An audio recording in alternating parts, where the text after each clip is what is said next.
Welcome to Vibrant Life, episode 51. I'm Jessica Parker, a holistic health coach with a master's in health psychology and a fitness instructor. So today is January 18th, 2023, and we're going to talk about childhood obesity today. Some of this is just going to be in my opinion, but I really just want to shed some light, or shine some light, I should say, on this new American Academy of Pediatrics guideline that was just issued. So it's the first comprehensive guideline on evaluating and treating children and adolescents with obesity. This came out January 9th, 2023, so very recent. So first of all, we have to just acknowledge the fact that it's a problem, right?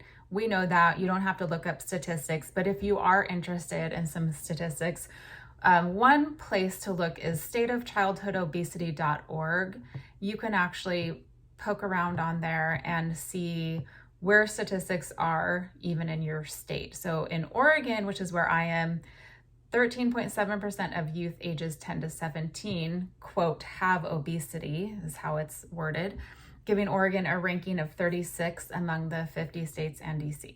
The thing is, statistics take a while to compile. I'm really curious, but also afraid to see how numbers have changed since the whole COVID situation. Going back to the new guidelines. So let's just go through the key action statements really quick so you have an idea of really why I want to talk about it and why I'm concerned. They have 5 different key action statements. I'm just going to read them. Comprehensive obesity treatment may include nutrition support, physical activity treatment, behavioral therapy, pharmacotherapy, and metabolic and bariatric surgery. So that right there, just right off the bat, is what I'm concerned about. I likely don't agree with them on what their nutrition support means, possibly even the physical activity, quote, treatment. Usually I look at things different from most mainstream and want to get to root cause. I want, especially when it comes to the nutrition piece, it's not usually based on current science and research at all. Even if you go to your clinic nowadays, I can't tell you how many times a client or a friend or a family member have told me, and I'm talking recent, that they're telling them, oh, you shouldn't be eating eggs, or maybe not very many eggs. You shouldn't really be eating meat, red meat's bad.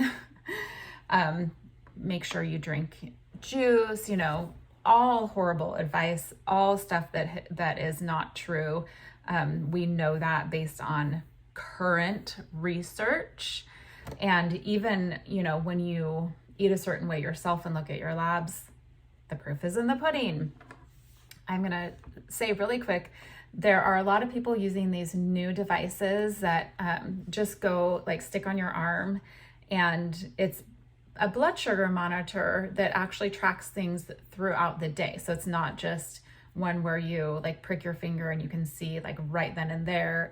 It'll track it throughout the day. So you can actually see you eat something, and then you can watch your blood sugar react, however it might react over the course of, a couple hours, which is usually how long it takes to really see what's going on.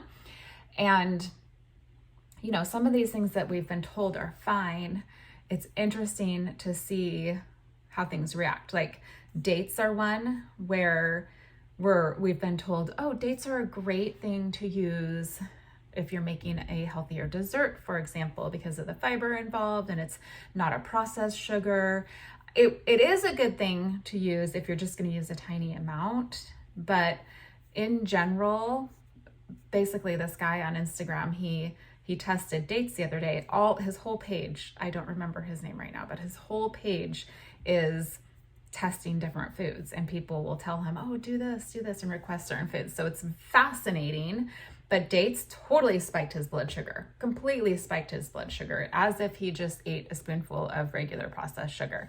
Another one that I think is interesting, and this has happened with more than just this one example, but we've been told you have carbs, you eat it with a fat or a protein. I've said this I believed this. You eat it with a fat or protein, and then you're going to keep your blood sugar from spiking, right?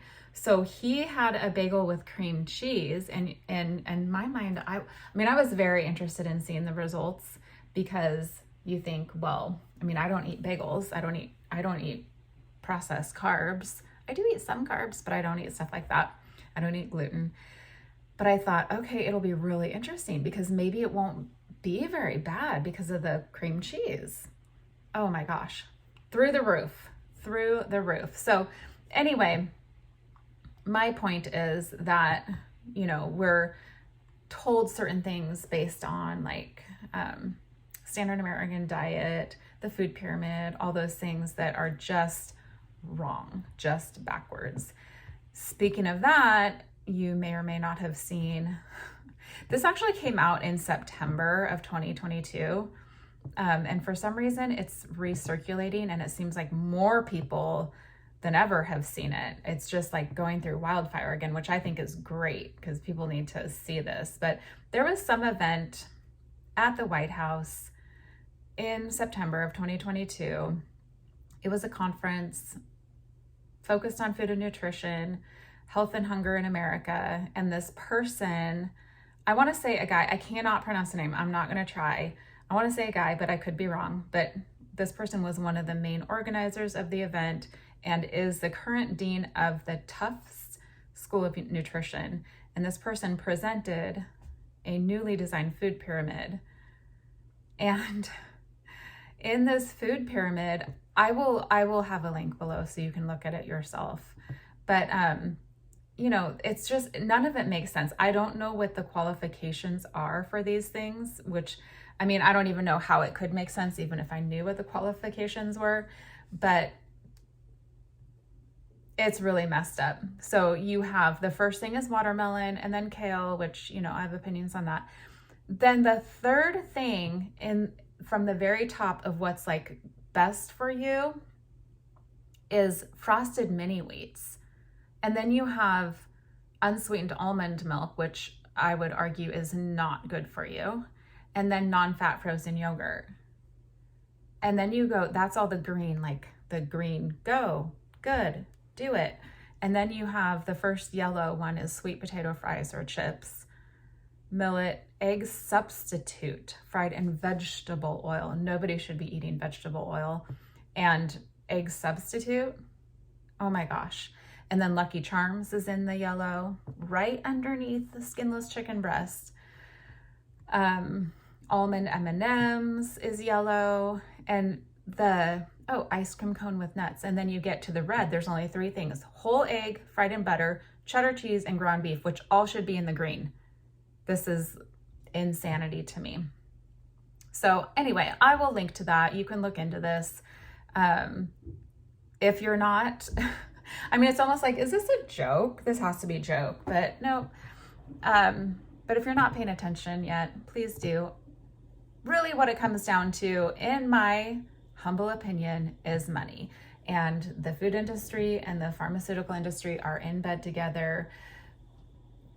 This is my opinion, but it sure seems to be true that the more reliant we are upon medications and doctors, the more money they make. Therefore, it's a business. It is a business. So the crappier food we eat, the more we're going to need those medications and the doctors, because we're going to think something's wrong with us. So it's just this like vicious cycle that we get trapped in, and then always listening. Okay, I need to eat how? Something's clearly wrong with me. I guess I need to take a medication. I guess I'm 13 and I need surgery because I can't get it together, right? So let's go back to those guidelines, because I totally got off track. Very easy for me to do that with this. I get kind of emotional about it. So the first key statement I already read, and it had to do with nutrition support, physical activity, blah, blah, blah, and then medication and surgery. Then intensive health behavior and lifestyle treatment, while challenging to deliver and not universally available, is the most effective known behavioral treatment for childhood obesity. The most effective treatments include 26 or more hours of face-to-face family-based multi-component treatment over a 3 to 12 month period. Sounds lovely. I'd like to know what exactly that looks like. Evidence-based treatment delivered by trained healthcare professionals with active parent or caregiver involvement has no evidence of harm and can result in less disordered eating. I would agree. Again, I'd like to know more. Those aren't the most concerning things to me. It's the very top one with the medication and surgery. Physicians should offer adolescents ages 12 years and older with obesity weight loss pharmacotherapy, I'm sure that's not how you say it, according to medication indications, risks, and benefits as an adjunct to health behavior and lifestyle treatment. So they're going back into the medication, and then the last one is teens age 13. So the medication is ages 12 years and older. The surgery is 13 and older, teens age 13 and older with severe obesity. So they are saying that BMI of your body mass index of greater than 120% of the 95th percentile for age and sex should be evaluated for metabolic and bariatric surgery. I don't have any words for that. That's quite extreme and quite concerning. So what I see is going on here is, oh my gosh, it's out of control. Let's do something about it. We don't have time to mess around. Let's pull out the pills and the surgery. That's how I see it.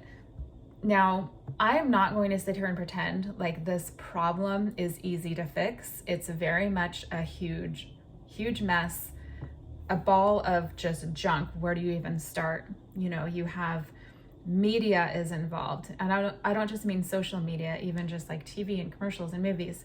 You have all the junk in the schools with the cafeteria food, the vending machines. Teachers are bringing junk to school or just eating it in front of kids also. I've seen it, staff. You have, electronics. You have, of course, the whole bloated pandemic situation that happened where kids were less active than they already are, which is quite sad. So we have, and there's more that I'm not even thinking of. Well, speaking of the pandemic, a lot of kids really suffered with isolation and depression and anxiety, which if anybody's ever experienced any of that whatsoever, you know that you're far less motivated to be healthy and to eat well, to exercise, all those things. And then, we had the whole situation with parents trying to figure out what to do with their kids during this time.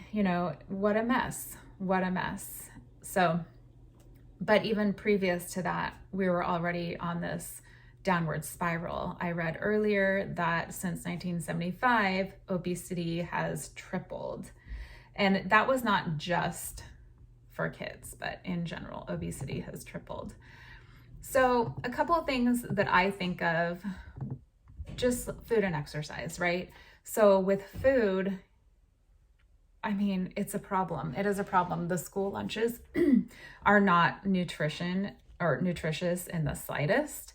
I used to work for the juvenile detention center here in my county, and same food. And I just remember this was right when I was getting into holistic health and really starting to connect dots. And I thought, gosh, these kids are in here, all of them are medicated, which is a whole nother Dr. Phil show, but all of them are medicated. And then we're trying to actually help them while they're in here and make them think about how they can be better people, strategize, turn them back out into society, hopefully to not see them back, right? That was the goal. It's different than adult corrections, with youth corrections.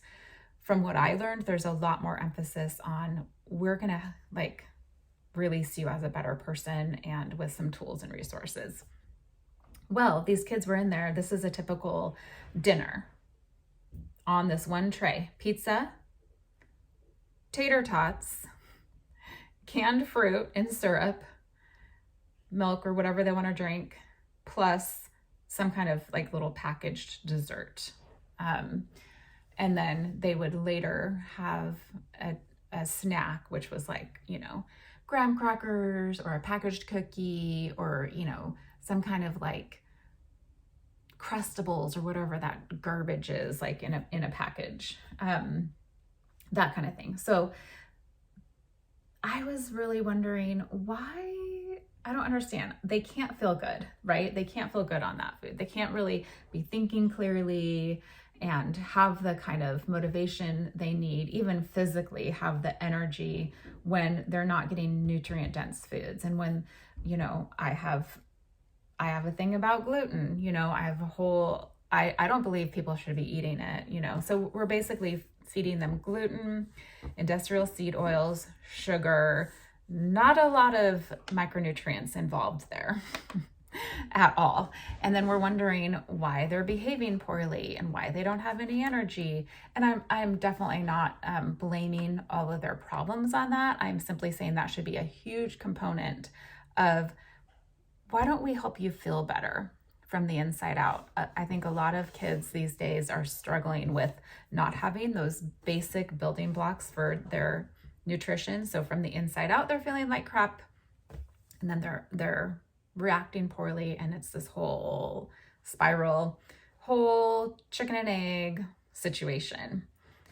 So we have the food, and then with the exercise, I don't even like PE these days. I don't think that it's challenging. I think a lot of it is just games. A lot of school is simply managing hormones and reacting to like whatever's going on in the world. I will shut my mouth. I will not go there, but I don't see a lot of learning going on. And in PE, I actually took my son out of PE when he was in middle school because I had started him in on some personal training at the gym, and he was doing it several times a week. And then we were also hiking every week. And basically I saw no use for what they were doing in PE, and they actually signed off on it, and he got credit for working out with the personal trainer.